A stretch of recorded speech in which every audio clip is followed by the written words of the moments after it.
Asit agro YouTube চ্যানেলে আপনাদের সকলকে জানাই আন্তরিক শুভেচ্ছা ও অভিনন্দন। আজকের এই ভিডিওতে আমরা জানবো চুইঝালের যত্ন এবং পরিচর্যা, বিশেষ করে জায়গা তৈরির পর চুইঝাল রোপণ করা হয়ে গেলে আপনি কি কি যত্ন বা পরিচর্যা করবেন। তো চলুন বন্ধুরা, ভিডিওটা শুরু করা যাক। প্রথম পরিচর্যা হচ্ছে চুই গাছে আপনি নিয়মিতভাবে সেচটা দিয়ে যাবেন। সেচটা দিবেন, মাটি বেশি আপনার শুকাবে না, এই ধারাবাহিকতায় আপনারা সেচটা দিয়ে যাবেন এবং সেচটা দিবেন গাছের কাণ্ড, লতা, পাতা এবং সব অংশটুকুই আপনার ভিজে যাবে। দ্বিতীয় পরিচর্যা হচ্ছে মাসে অন্তত একবার ছত্রাকনাশকের পানি দিয়ে দেখেন। এই যে ছত্রাকজনিত সমস্যার কারণে গাছে অনেক সময় পচন রোগ আসে, তো এর জন্য আপনারা যে কোনো গ্রুপের একটা ছত্রাকনাশক দিয়ে আপনারা প্রতি মাসে অন্তত একবার স্প্রে করে দিবেন।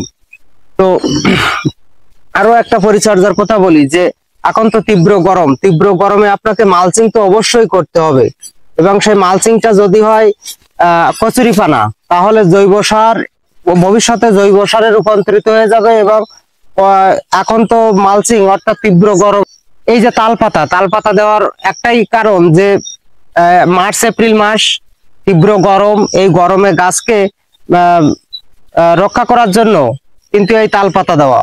বন্ধুরা, একটা প্রশ্ন অনেকে আমার কাছে প্রশ্নের সম্মুখীন হই। অনেক কৃষক আমাকে একটা প্রশ্ন করে এবং সেই প্রশ্নের উত্তরটা যে আমি কিভাবে দিব ঠিক বুঝে পারছিলাম না।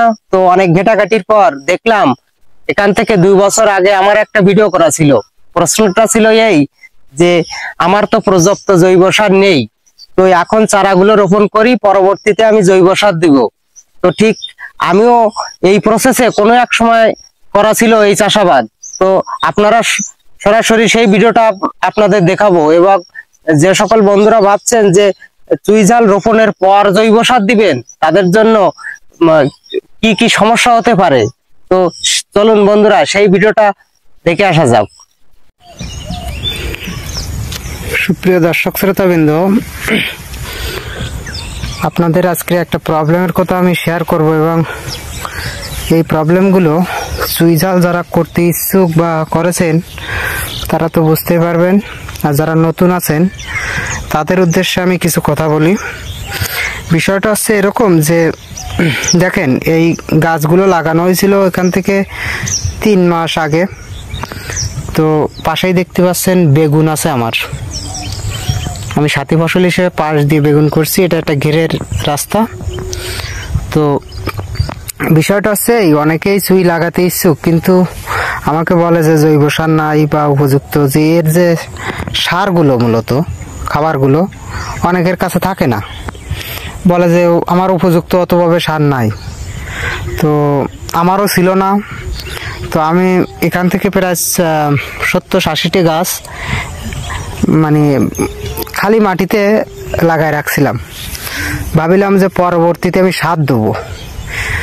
তো এখন দেখেন 3 মাস পরে আমি যখন গাছগুলোতে সার দেওয়ার জন্য একটা পরিবেশ করছি, তখন একটা প্রবলেম ফেস করছি। যে দেখেন, এই গাছটার যখন আমি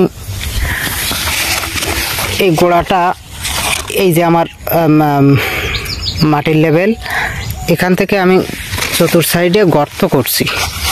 তো গর্ত করার পর দেখতে পাচ্ছেন অসংখ্য শিকড় আমার এই কাজটার জন্য ছিঁড়ে গেছে। তো অবশ্যই এটা গাছের জন্য একটু আঘাত বা ক্ষতি। তো এখন বুঝতে পারছি যে চুই গাছে যদি আপনি উপযুক্ত সারগুলো একবারে ব্যবহার করে মাটিতে দিয়ে গাছটা রোপণ করেন, তবে আমার মনে হয় সেটা ভালো হবে। আর যদি আপনি পরবর্তীতে সার দেওয়ার কথা চিন্তা করেন, তবে গাছটা এত বড় না হওয়ার আগে আপনি সার দিয়ে দেবেন, যেহেতু এই শিকড়গুলো যত ছিঁড়ে না যায় এমন একটা কন্ডিশনে আপনাকে সার দেওয়ার কাজটা করে দিতে হবে। আমার একটু দেরি হয়েছে, এই জন্য এই ভুলটা আমি বুঝতে পারছি যে এটা একটা গাছের জন্য একটা আঘাতজনিত কাজ হচ্ছে। তারপরে উপায় নেই, খালি মাটি। এখানে দেখেন আমি এদিকটাতে এই যে আমি সার, আমার জৈব সার, আমি এই কচুরিপানা, পাতা পচা যে সকল উদ্ভিদ আপনার পচে যায়, এইগুলো একটা গর্তে দিয়ে দীর্ঘ 4 মাস কি 5 মাস হবে দিয়ে তৈরি করেছি। এদিকটা দেখেন, এদিকটা দেওয়া হচ্ছে, এই যে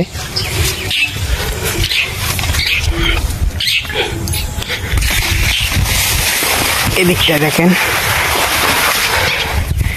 এদিকটা এই একই প্রসেসে, এখানে 70টা চারা, ঠিক একই প্রসেসে আপনার এই পদ্ধতিগুলো করতে হচ্ছে। দেখেন আমি, আর আপনারা সুই কখনো অনেক গাছের গোড়ার অংশটা নিচে করে রোবেন না। দেখেন এখানে অনেক কুশি বা বোক বা ডগা যাই বলেন বের হচ্ছে। তা আপনি যদি এই জায়গাটাকে যদি মাটির নিচে বেশি করে রোপণ করেন, এই কুশিগুলো বেরোতে পারবে না। মাটিটা ইয়ে করে দেখেন, এদিকটা লক্ষ্য করেন, এই একটা কুশি, তো এই গোড়া থেকে এর মূলত কুশিগুলো বের হয় বেশিরভাগ।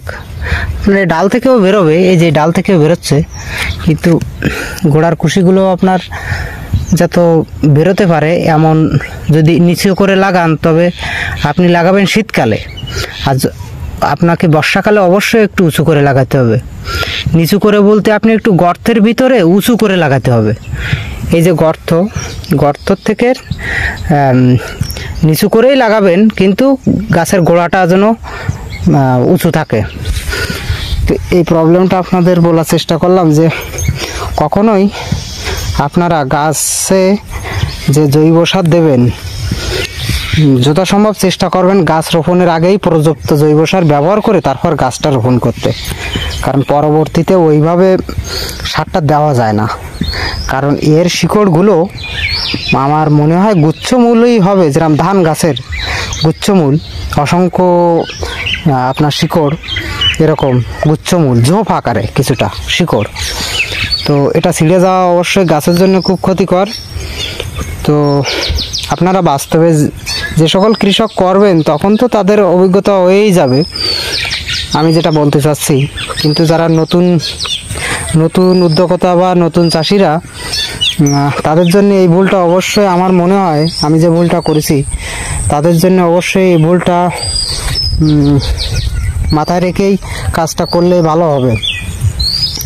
তো এটাই জানানোর উদ্দেশ্য। সকলকে ধন্যবাদ।